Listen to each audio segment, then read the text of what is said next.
Hello and welcome to today's member-only webinar, Introducing Fashion Positive, a Textile Exchange Partner Program. Today's webinar will be recorded and sent out to all registered participants. It will also be added to Textile Exchange's member-only portal, the Hub. We will have a Q&A portion at the end of the presentation. You can also type your questions into the question box on the webinar doc. Any unanswered questions will be answered afterwards via email. Now on to Annie Gullingsrud from Fashion Positive. Thank you so much, Rita. Hi, everybody. My name is Annie Gullingsrud. I lead the Fashion Positive membership, and thank you so much for joining us today. The mission of Fashion Positive is to lead the vision, definition, and use of safe and circular materials for the fashion industry. So today we're going to spend a little time telling you about what that means and how we go about doing that. So this is what our agenda looks like. In a moment, I'm going to turn it over to LaRhea Pepper, who's going to introduce our partnership. And then she'll turn it back to me to introduce Fashion Positive. I'm going to talk a little bit about the circular materials framework, how you can get involved. And we're going to save hopefully about 10 to 15 minutes for some questions. So before I hand it over to LaRhea, I want to tell you a little bit about the history of Fashion Positive. So some of you on the call might know of us, as we were launched by the Cradle to Cradle Products Innovation Institute back in 2014. And our mission in 2014 was to establish a library of Cradle to Cradle certified materials. And we established and launched that library in 2016. So I'm going to tell you what materials means right now. So to us, materials are the building blocks of garments. So for us, that meant dyes and trims and fabrics and yarns. So we began that library in 2016, and we realized about that time that it would be quite helpful if brands came together and worked together in a pre-competitive, collaborative way to create the building blocks of the fashion industry together. So we launched the membership in 2017, and the intention and the goal, the mission for this membership was to identify, optimize, and certify the fashion inputs for the circular economy. Now, something to know that at this time, our focus was entirely on cradle to cradle certification. So as you see on this page in 2017, the certify meant to certify using the Cradle to Cradle certification. Now, over the last 7 years, I've been working with Cradle to Cradle products and been working with the industry. I've been getting requests from organizations and from brands asking us, well, how does your standard align with this standard? How does your organization align with this organization? And so over the course of those years, we started to answer that question. And now, in 2019, we are excited to say that becoming a partner with Textile Exchange, becoming a partner program of Textile Exchange, is going to allow us to more wholly answer that question, is to understand how standards and certifications sort of fit in with each other to achieve a greater vision. And we're going to talk about what that greater vision is in a moment. So I'm going to turn it over to LaRhea Pepper, who's going to speak a little bit about the why behind why we got together, Fashion Positive and Textile Exchange. LaRhea? Thanks, Annie. It's good to be here, and welcome to our common members and people that share the vision. So that comes back to the whole purpose of partnering and leveraging the resources that are out there. We know that complex problems like we face within the fashion and textile communities is complex, and complex problems require multiple interventions. And it also is something that's been evolving over time of what does circular mean and how do we apply that? And it's a concept that we need to embed across. It's also an attitude and approach. And so this was very philosophically aligned with Annie and the team and the members of Fashion Positive of how to expand the work that they've been doing, and it aligns completely with Textile Exchange's mission and driven to drive the adoption of preferred fibers.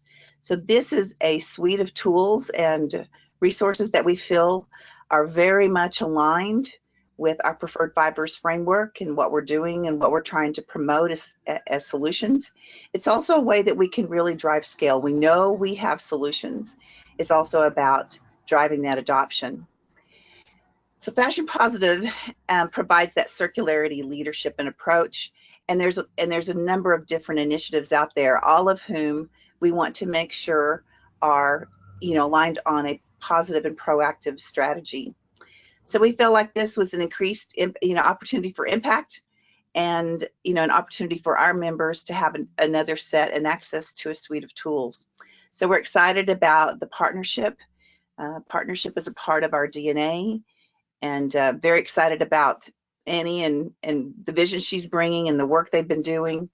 And so we're excited about next steps and alignment. And Annie, you can probably speak to some of the alignment that we've already been able to have just with our teams working more closely together.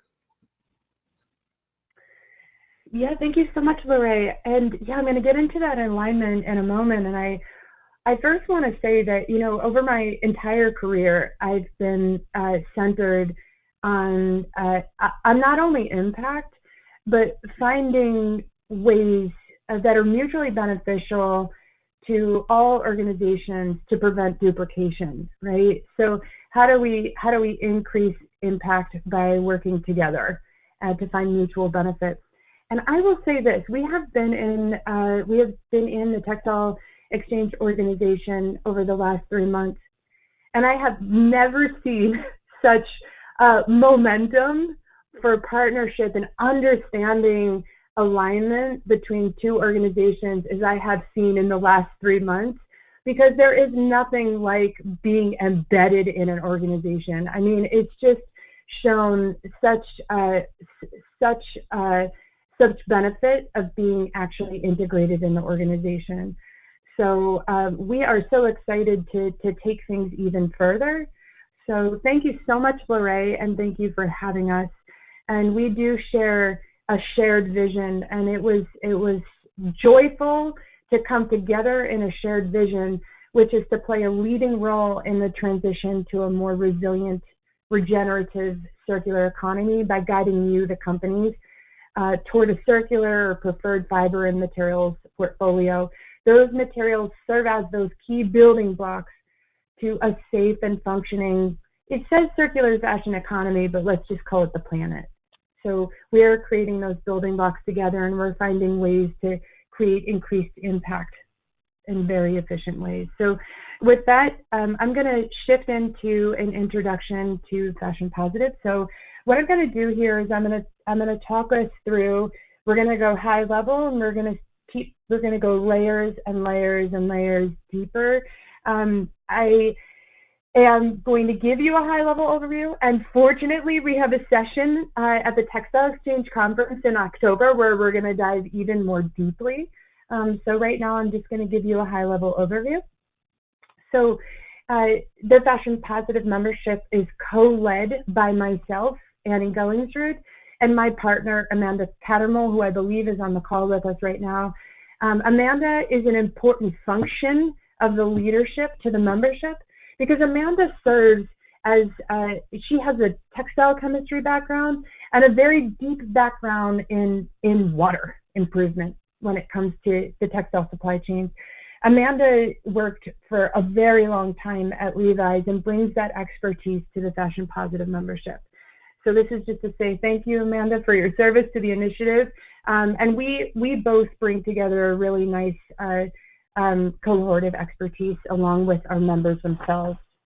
And our members are on this page, from Mara Hoffman to Eileen Fisher, Loom State, Athleta, Banana Republic, Outerknown, Stella McCartney, Marks & Spencer, and G-Star Raw. These members make up the leadership companies that drive the mission of Fashion Positive.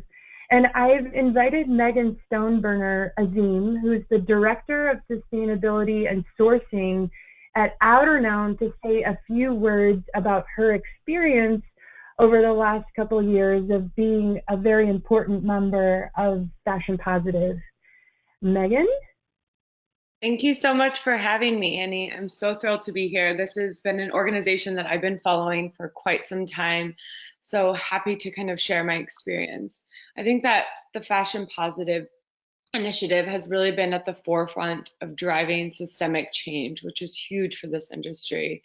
And really, essentially, what that will do is provide better guidance for this industry in terms of how we continue to consume, dispose, and then start to actually value waste or some of these products at end of life. And I think what LaRhea and Annie both touched upon is that we're actually finally starting to define circularity. It's typically spoken at a high level or spoken to at this high level conceptual ideals of a framework, but Fashion Positive is essentially taking those principles and applying them. So application is huge. How do we actually, instead of just focusing on 1 to 2 principles, how do we take all of those and ensure that we're holistically creating change? I think what's really beautiful about this group as well is that we're partnering directly with some of these suppliers. So we're getting introduced to some of the new innovators, as well as then working directly with them to make sure that they're taking a holistic approach as they start to build out their operational models. So ensuring that they're considering social considerations, as well as then ensuring that we're looking at renewable energy, etc. So making sure that we have all principles, once again, valued and considered. And I think lastly, one of the biggest takeaways for me is just working with this group. It's comprised of brilliant minds from different brands and really coming together to once again drive this systemic change, but doing so where it's a partnership. There's no competition. We're all kind of in this together. And I think it's a unique group of brands that are really supportive. So it's been an absolute pleasure in working with everyone and really seeing this come to life in terms of actually putting circular principles into use. So Annie, thanks so much for allowing me to speak, and I'll turn it back to you. Megan, thank you so much for saying a few words. And Megan's been integral in also helping shape the membership. So Megan, thank you so much for joining us today. Our advisory council is made up of a group of leaders in the fashion industry, and the majority of this group has been involved from the beginning. Of course, Lewis, who is now at the Apparel Impact Institute, founded the initiative back in 2014, and a few of the brands have been involved from its inception as well.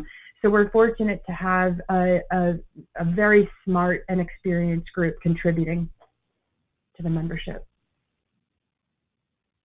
And again, our mission is to lead the vision, definition, and use of safe and circular materials for the fashion industry. And you might be asking yourself, well, what is a circular material? And that's what we're here to talk about. Our goals in the membership are to define and educate members in industry on the term circular materials. So again, we're going to help to clarify that. Another goal is to enable and encourage the development of safe and circular materials. So the first step here is to say, okay, let's get some clarity on what this is. Let's just get some clarity on how to verify a circular material, and let's provide the clarity to innovators and suppliers so they can develop their production based on what the industry needs. And the third goal is to guide companies toward the accelerated use of circular materials. And when we say companies here, we need brands and retailers, anyone who is in a position to be able to select and design materials together in garments. Those are the companies that we're here to guide toward the accelerated use of these circular materials. And I might add on to this to say that in doing so, we are guiding companies toward the accelerated use of preferred fibers too, and we're going to talk about that in a minute as well. So that being said, we have this word circular here, and I've been working in this space. So my background is in design a long time ago, and at that time I called this type of design holistic design, And then when I joined the Cradle to Cradle team, we called it Cradle to Cradle design. And now we have this term, thanks to, really in part to Ellen MacArthur Foundation, called circular economy. And so I've been experienced from design to materials development, to take back models and collections and sorting and recycling techniques such as chemical recycling, really over the last decade. And so we do feel like there's a bit of opacity around the term circularity. So what we're going to do is we're going to just lightly clear that up a bit in our own words before we move on. So because circular materials is sort of a subset, it's a piece of circular economy. So circular economy is a place where clothing and materials have value. They become assets of companies. So this is this place that after these garments are produced, they're sold to customers, and they're kept in the system, right? Through resale, through repair, through rental, they're circulated, they're flowing through the system, and they remain to be assets even when they can't be worn anymore, in which case we can identify those materials and we can get them back into the system. So they are assets. The circular economy offers an approach to get our production and industry back in balance with the planet. So the way I like to say it is we're out of balance with the planet. We are taking virgin materials much more quickly than the planet can regenerate that. And we are experiencing the consequence of that through various obvious environmental impacts. One of those being greenhouse gas emissions. There are significantly more. I know all of you on the call know them very well, which is most of you are trying to improve them. But this approach offers an ability to get the planet back in balance, because when our emphasis is not on virgin inputs, it's on leveraging existing assets. In a circular economy, products and materials are kept in use at highest and next best use. And what we mean by that is we're talking about materials today. We're going to be talking about approaches like recyclability, but there is an assumption here that before any garment gets to the point of recycling, it's been used as much as it possibly can in its original form, meaning that if a garment, or say a pair of jeans, is still in good condition, we advocate for selling it. So moving and flowing through the system at highest and next best use until the point that it can't be used in that form anymore and it needs to be regenerated back into the system. And just the last note about circular economy, which is the entire philosophy behind Fashion Positive, is it must be done at scale. So we are not talking about small capsule collections here. And if we we talk about it in the context of a pilot or in order to get to commercialization.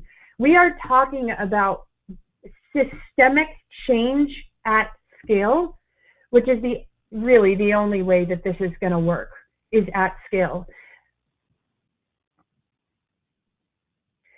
This membership works from a set of principles.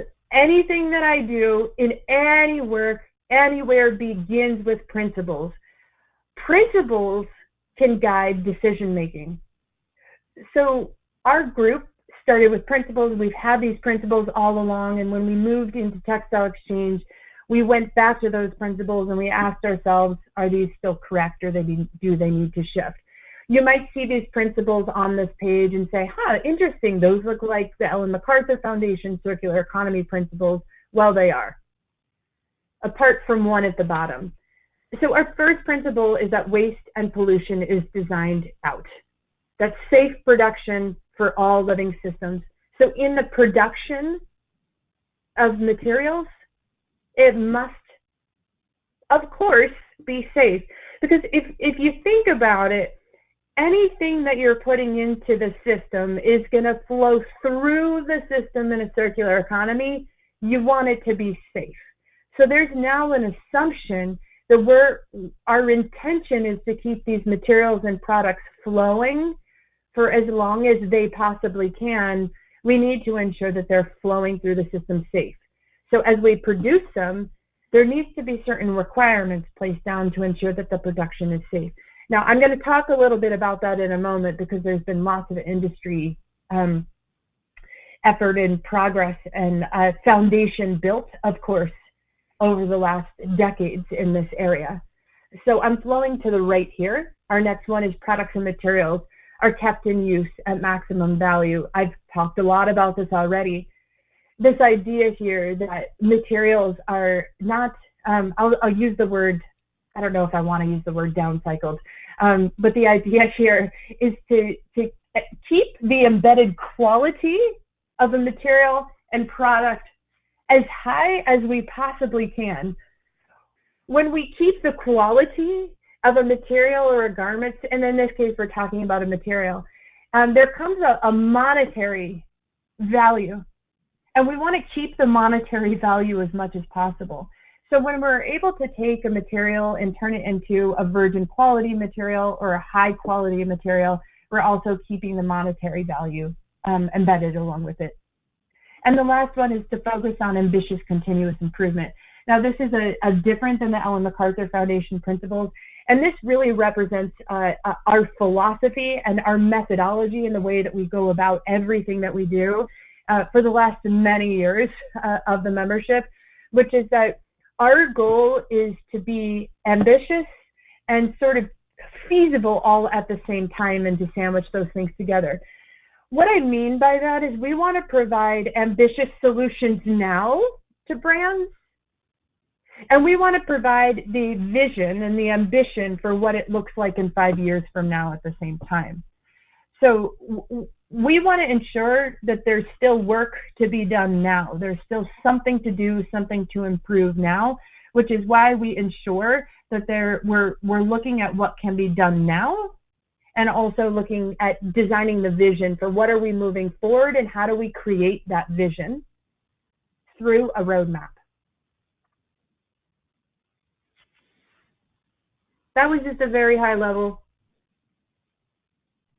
Again, everything that we do goes back to our principles. Now we're going to go a little bit deeper, okay? This term, circular materials.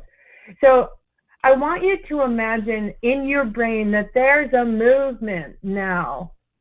Circular is a verb. It is not a noun anymore.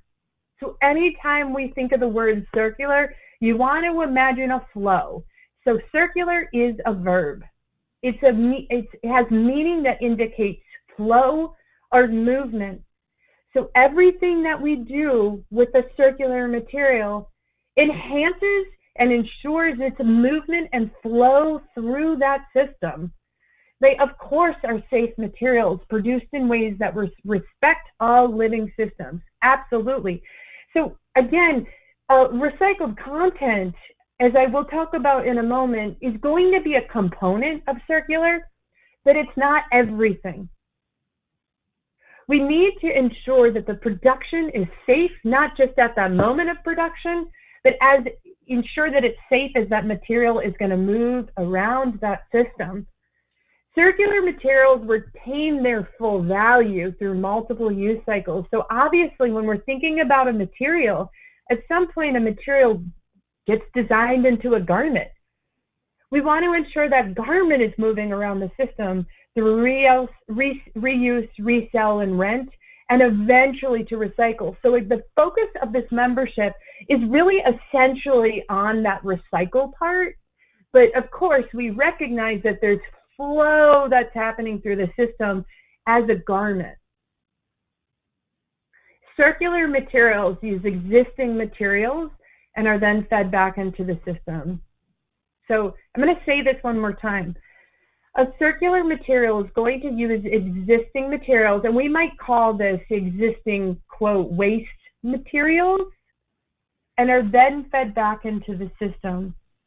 So I'm just going to go back to the principles for the moment. Remember when we talked about the principle that says that when we were talking about circular economy, the second bullet here that says that this offers an approach to get our production and industry back in balance with the planet.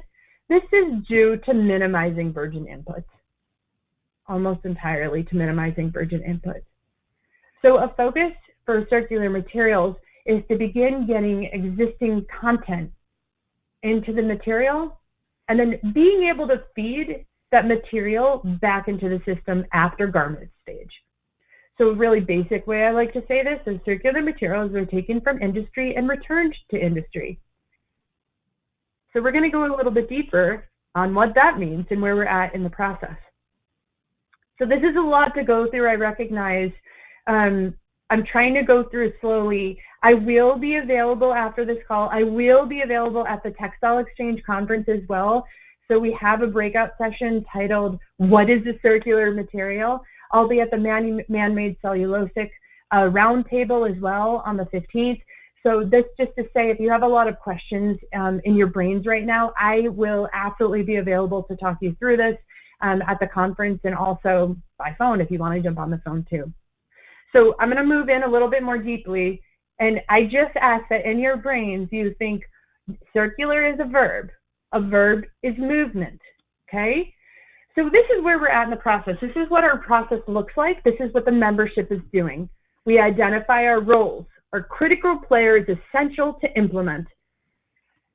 The next step is to define categories and the method for verifying, and I'm going to talk about what that means. So if you're asking, well, great, this is a very high-level definition of circular materials, what does that mean? Let's go deeper on that. That's what we've done in the define stage, and we're going to show that to you in a moment. The identify fibers that fit in the category and suppliers that have met criteria. So this third step is about identifying the fibers that either already fit in that framework or we want to fit in the framework. We're going to come out with this with a list of suppliers and or innovators that have met the framework of circular materials. That is our intention. So for those of you who are brands on the call, you'll be able to select from those suppliers, and specifically, it's not just the supplier, obviously, it's so the supplier making a specific brand and type of material. So you'll be able to see a list of materials and brands, of suppliers and branded fibers that have made that material and that they've been vetted through this process, and you'll be able to take on those materials in assurance, knowing that they meet this framework.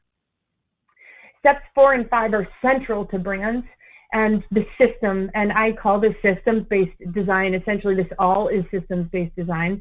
And 4 and 5, I'm going to talk about in a moment, which is understanding, well, what is the brand's role in all of this? Obviously, it comes down to understanding how to put those materials together in a garment, how to track those materials, how to maximize take back and recapture. So working with brands on 4 and 5 in the systems role. So what happens, how to control the flow of materials through the system after point of sale. That's essentially what 4 and 5 are doing, because we're taking responsibility for the flow of materials here. So 4 and 5 are central to the brand role.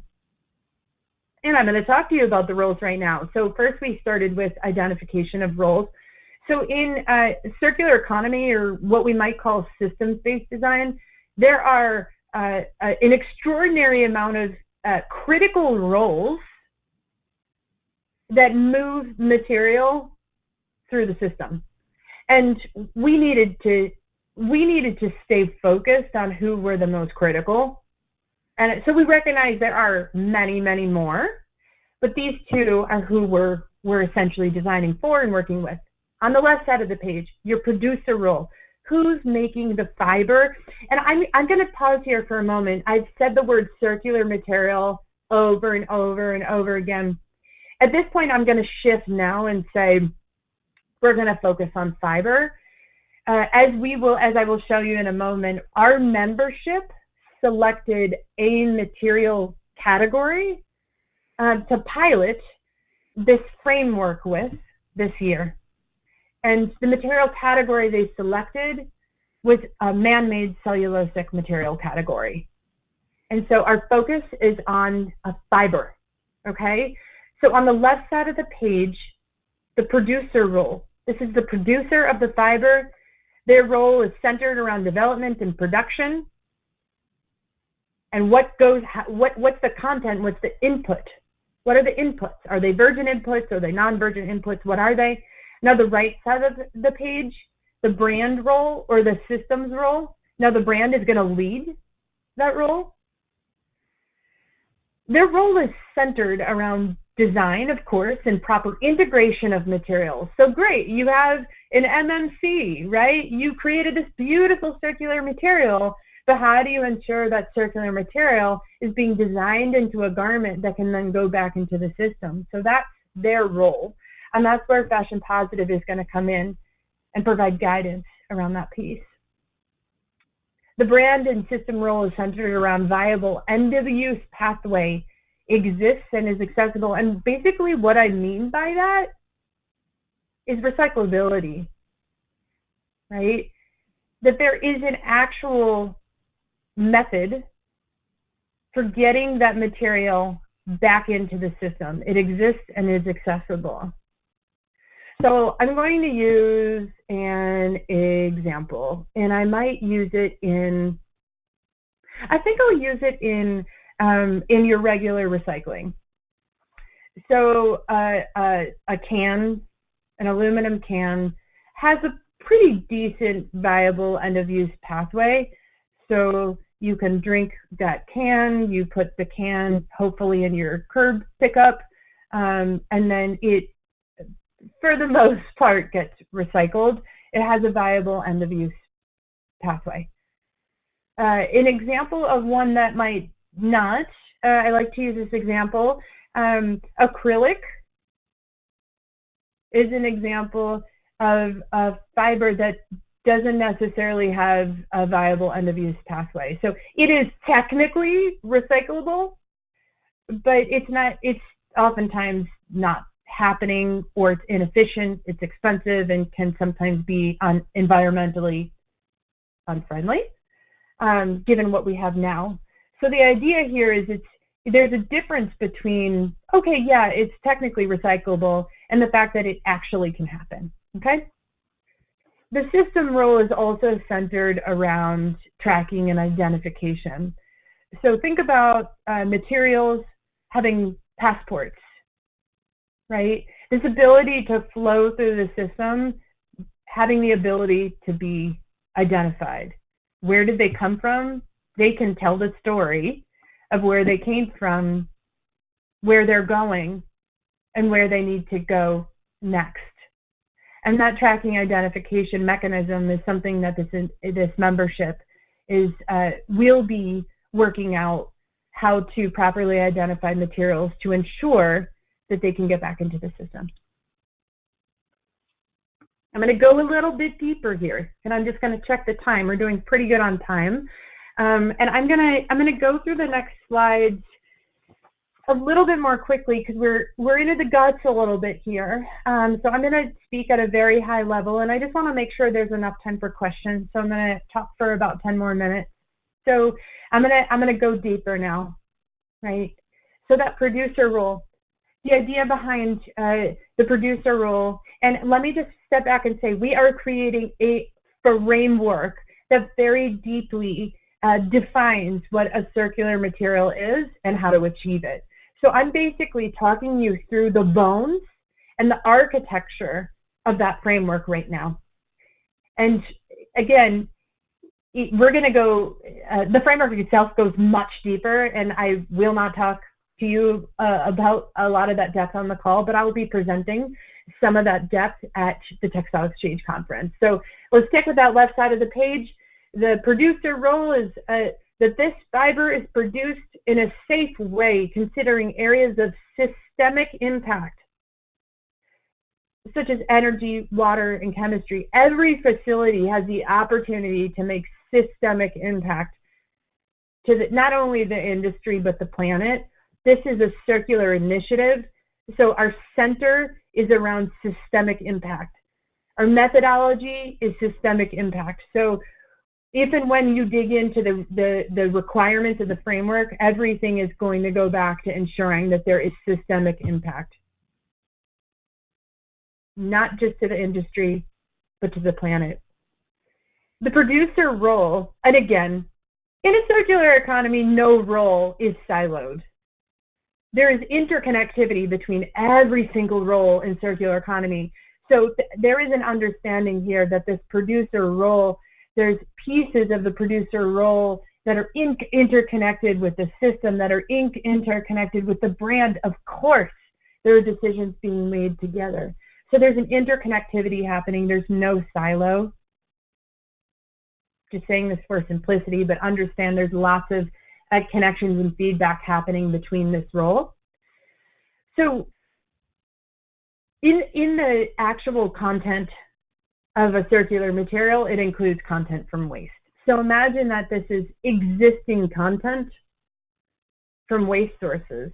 So anything that might have ended up in a landfill before, these people are able to take that content and turn it into something valuable and helpful and functional. The content from waste can come from either pre-consumer or post-consumer textile waste. So I want to state on this call that at this moment we are not differentiating. Now we do recognize that a framework is built for up to 3 years, and we will come back to look at this point and say, does this membership want to focus this definition on just post-consumer textile waste?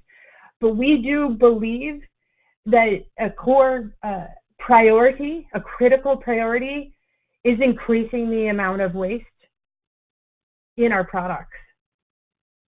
So our framework supports pre-consumer, post-consumer textile waste, waste from packaging, waste from agriculture and food crop.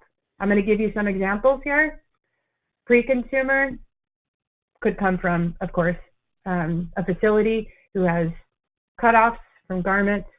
Post-consumer textile waste, an example is Titan Biosciences, who's taking garments and processing, regenerating that into virgin quality viscose type material. Packaging, so included in our definition, is recycled polyester from PET bottles. EcoNil is another great example. AgriLoop is an example of food crop waste. So again, taking waste from food agriculture and regenerating it into fiber. So on the right side, I can get into this a whole lot more, and I sort of did already. I'm just going to call out the fact that there are 2 words highlighted here. So the idea here is that we're sort of looking at ensuring that a theoretical recyclability transitions into actual. So one can circular design a garment all they want. They can put all this attention on disassembly or materials, but we need to ensure that there is a system set up for being able to identify those materials, identify the intentions of that garment, and get that thing back into the system. So this membership is looking at and ensuring that design, theoretical recyclability actually shifts into, well, this did get recycled. And being able to say, this happened through tools such as digital ID, material passports, and so on. So this is a subject matter we can get into very deeply. But this is confronting theoretical recyclability and this actually happening. I'm going to use an example here to tell you what I'm talking about. I'm sitting here in the San Francisco Bay Area. There's a lot of plastics here that are technically biodegradable, but our compost, we have a facility. We actually have compost that's curbside compost collection. It's quite beautiful. they do not collect those plastics, those compostable plastics. They don't collect them, they don't process them. It's for a variety of reasons. So while those plastics, those biodegradable compostable plastics were considered technically compostable, they're not in the system that we have now.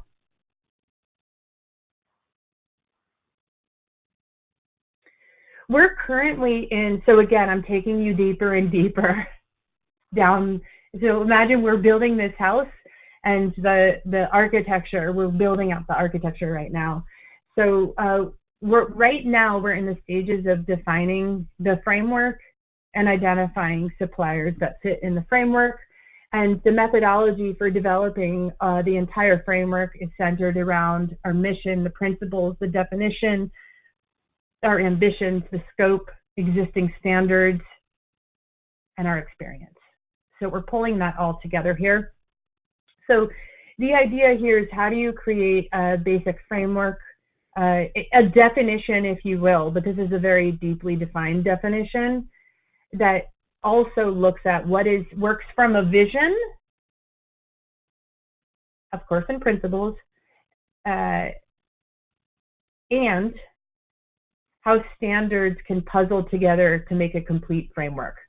So the idea here is that we are not reinventing verification or standards, we're relying on them, okay? So I'm gonna say that one more time, is we're not here inventing a new standard, we're relying on the best industry standards that exist that can verify our framework, okay?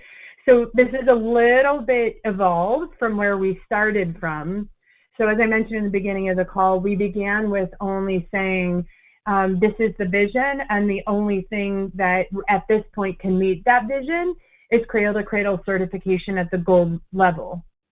And we are obviously recognizing very wholly that there are many industry standards that you all use and work very, very well. And there's a lot of momentum behind them. And so we are not only recognizing that, but we're building in what you've already done into our framework. So we're, of course, also including cradle to cradle, but we're also looking at what else fits into that framework. And I like calling it, if you could see my hands right now, I'm sort of puzzling my hands together. So imagine that we're doing this for you, we're showing how do these puzzle together to meet a vision. Now, one thing to understand is if anyone just asks me, well, how does this align with that, or how does this align with that? And it's going to be so difficult to answer that question just because the methodology for all standards is very different. But starting with the vision and all the work that we've done to the point of this presentation makes it a lot easier to understand how the standards fit into that greater vision versus working the other way around. That's been very exciting to witness. So our 5 categories are waste content, the ability to regenerate, chemistry, water, and energy.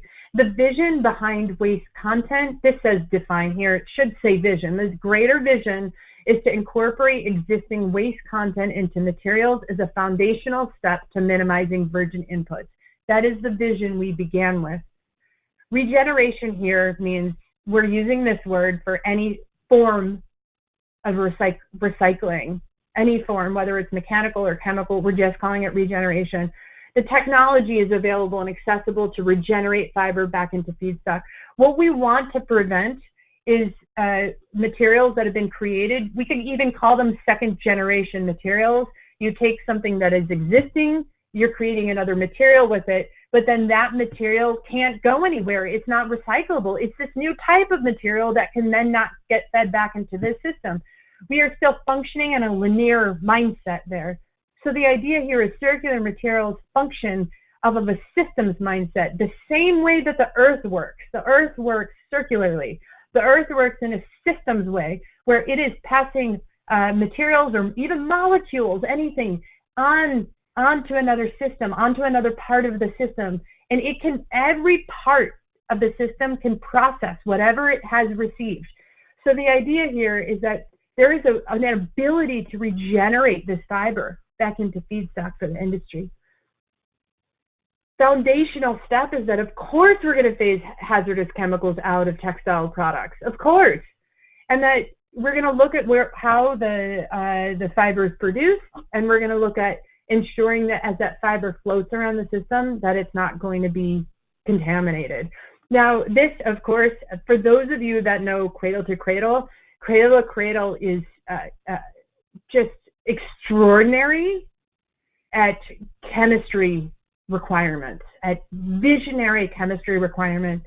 And so know that is that's our roots. And that's one of the main reasons that Amanda Cattermole is on our leadership team, is because this chemistry piece is integral to what we do. And she provides that expertise. Water, providing a roadmap to achieving zero discharge from facilities. And let me just call out right here is that there's an obvious alignment that's happening with ZDHC and a very specific level of ZDHC and energy, that the circular materials framework provides a roadmap to using energy that has zero greenhouse gas emissions. Again, we're talking about a roadmap here, providing that roadmap. And this is just an example of some of the standards and verification methods that we are aligning with. Beautiful, huh? I mean, this is so exciting to see all these on the page. So one piece that's been just extraordinary, I think, for me personally, is having a partnership with Textile Exchange, who leads and manages the GRS, Global Recycled Standard, and the Recycled Claim Standard, and having input from them for this part of the framework. And I mentioned man-made cellulosic fibers. Of course, Canopy has been included in the development of the framework as well, because this piece is going to, the work that Canopy has done is going to be integral to this framework. So as you will see, these are all those that are going to be included. We're looking at including them. This is not finalized yet. I should say this should be a huge draft across this, but this is just an example of verification standards and methods that we've been speaking to and integrating. If you have any other ideas, I would love to hear. And again, the partnership with Textile Exchange provides us a very unique opportunity to understand the alignment with preferred fibers and circular materials for the goal of accelerating adoption of both. LaRhea, I'm just going to reach out to you. Would you want to just add anything about where we're at here? Just any words you'd like to add? I think you've done a wonderful job going through a lot of the details and how I love the building blocks and how this all comes together, because it is, multifaceted and complex. So I think making sure there's the pipelines, that people understand where to go and how to go is going to be important. Again, if we need to get past experimental and drive things to scale. So I think the framework is going to be an important piece of work. And again, it's all compatible with, the work that we're doing. So it's very complementary and so yeah, I'm very excited about the direction of this and the options that it gives everyone.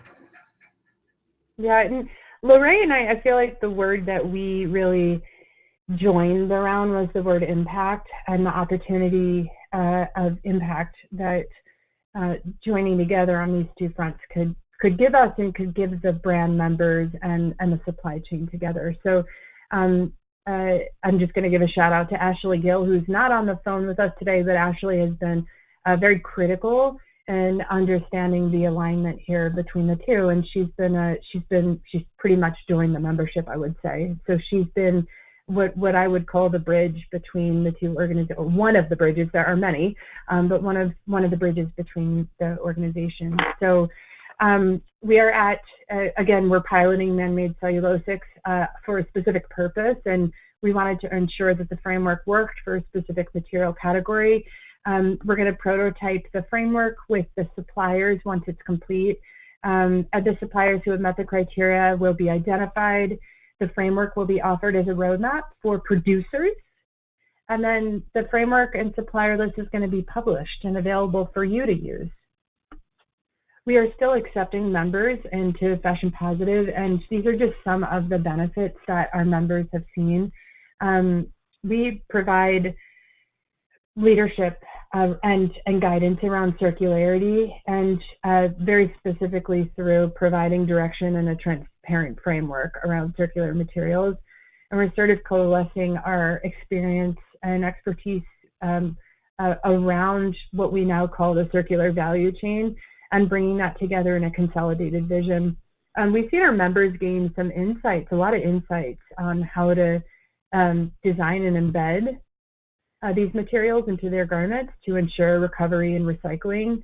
A lot of our members have gotten access to new innovations and suppliers, because that's part of what our leadership team does. And I think not just our leadership team, but the membership at large is exploring a lot of different types of innovations and suppliers, and that exploration comes to the table in our membership. And again, if you've ever had the question, well, how do these standards come together? What's the alignment? We're answering that for you within the framework.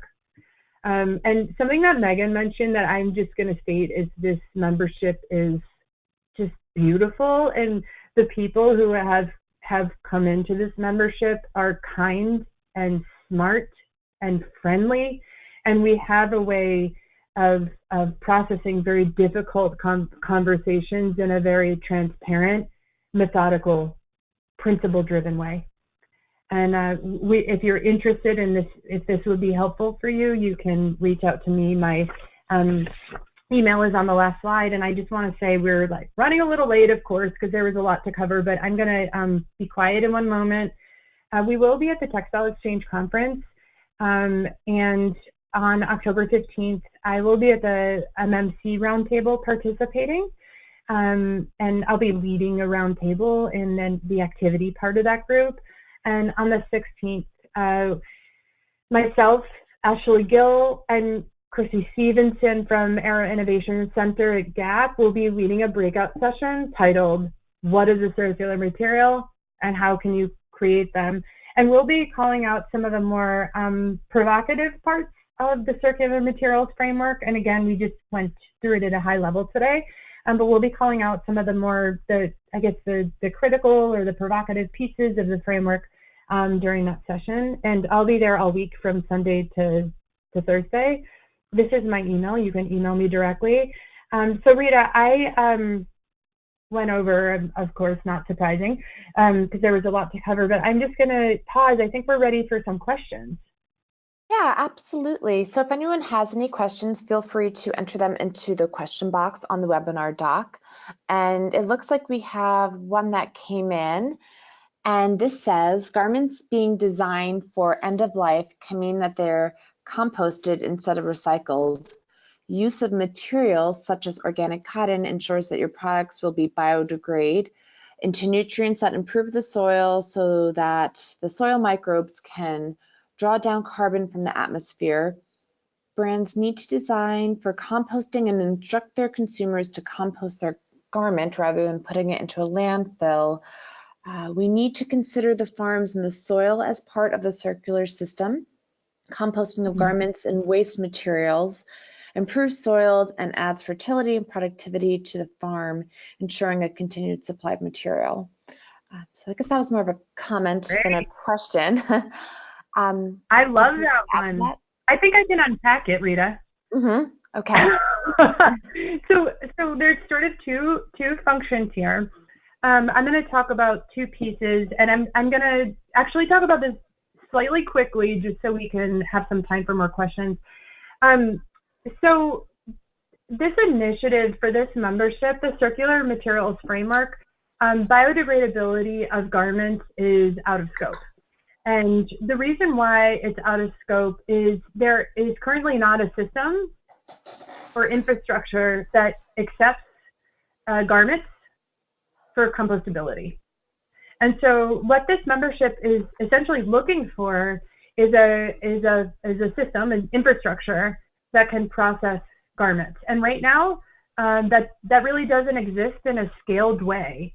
So again, for this Circular Materials Framework, a garment's biodegradability, calling something biodegradable, is out of scope. I do want to add that the group some of the members of the group supports this, because this matches their principles and their vision. So it's not to say that we don't support that, but within the framework, it's out of scope, and it will remain out of scope until there's a system, a larger system that is able to process garments for compostability in a scaled way. Now, the second piece there, I love that you talked about, I believe, I guess, carbon sequestering, or just the health of the soil. And I'm just going to look back at our partners, Textile Exchange, and I think that is this component of preferred materials to some degree. That is an extraordinary component of sustainable and preferred materials. I hope I'm saying that correctly, LaRhea, but I would say that that's where preferred materials butts up against circular materials. And I would just, LaRhea, anything to say about that? Absolutely. Yeah. I think this is where, we can't be all things to everything. And so I think this is where exactly we pass batons of, if it meets these kind of, like if you think of the broccoli diagram, if it goes here, then these are solutions and options that we recommend. If it follows this path, then here's going to be the solutions and options that we recommend. So yeah, this is, focus, and focus. And so saying it's out of scope is, to me, a perfect example of this is where other partnerships need to step in, and we align together on that. Yeah, it's interesting, LaRhea, sort of out of scope is an indication that there's innovation or partnership either that's existing or needs to happen. Exactly. Exactly. Thank you. Rita, is there another question? We actually don't have any more. This is a last chance for anyone to ask Annie or Megan, LaRhea, a question. In the meantime, a reminder that the webinar today will be sent out to all registered participants, and it's also posted on the Hub, Textile Exchange's member-only portal. So you will receive this presentation recording shortly. And I think we don't have any other questions, so we can end here. And a big thank you to Annie from Fashion Positive. We really appreciate your support and informative presentation. Another big thank you to Megan from Outerknown for contributing today as well. So we hope everyone has a great rest of their day and evening, wherever you're listening into from all over the world. And yeah, thanks again. I think we'll end the webinar. Thanks, everybody. Have a good one. Thanks. Thank Bye-bye. you. Bye. Bye.